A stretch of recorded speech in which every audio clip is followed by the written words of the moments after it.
Hey everyone, this is Donny Lowy from Closeout Hope you're doing well today.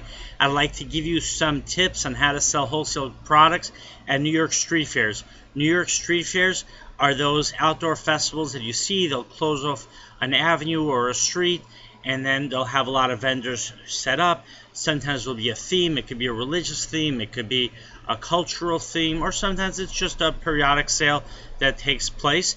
And you'll have, let's say one trade company that will go around and organize these street fairs at different locations, or they could be done by a community board, or it could be done by a religious organization, or even a political organization.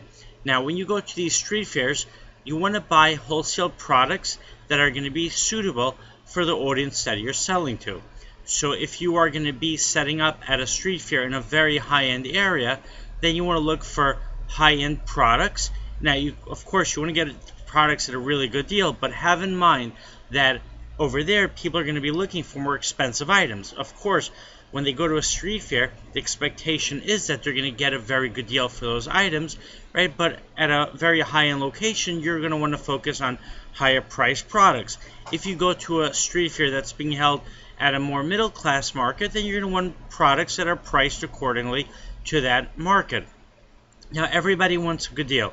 So wherever you're selling your products, make sure that you're able to offer people a good savings, because otherwise they'll just go online and they'll buy the product, or they'll just go to a local discount store or wait until a department store has a clearance on those items. Now, there is another approach you can take at street fairs. That approach is to look for items that you're going to be selling based on impulse. What do I mean by that? Whether you're at a street fair that's held in a really fancy, expensive neighborhood or in a more middle-class neighborhood, everyone loves novelty items. Everyone loves items that just catch your attention, and you want to have items that meet that need, or I should say meet that, that reality. In other words, you might have, let's say, a very, cool-looking toy, which parents will want to buy for their kids. If the toy is priced inexpensively, then when parents walk by with their kids, they'll see the toy and they'll buy it on impulse. Same thing with a collectible that they'll buy on impulse, maybe a t-shirt with a really cool design, a cool logo, maybe a really nice postcard.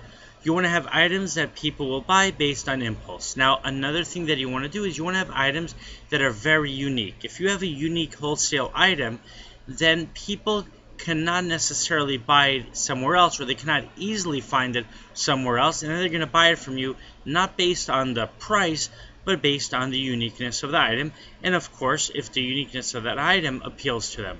So let's say you had a really cool dress, and maybe you made that dress yourself, or maybe got it from a designer that's not that well known, or the designer's dresses are not available in that market, and now you have those dresses for sale at the street fair. Now, that dress is a very unique item, and if people really like it, they're going to buy it, not just based on the price, right, because they'll still consider the price, but the price is not going to be the primary factor, right? If it's too expensive, they can't afford it, and if the dress is priced too low, they might not, realize that it's a good item. So you want to price it fairly, but remember, when you're selling a unique item, you're not selling it based on the price. You're selling it based on the uniqueness of that item. So the example of the dress, let's say, women will walk by, they'll see a beautiful dress by the designer that you have, and then they're going to say, wow, you know what, I've never seen that dress anywhere else. You know what, let me buy it, let me take advantage of it. Yeah, they might be able to go to a department store to buy another brand name dress. They might be able to go online and shop for designer dresses, but that dresses by that specific designer might not be available, and you're the one who's going to be presenting that dress for sale at the street fair. Alright, my website is closeoutexplosion.com. Have a great day.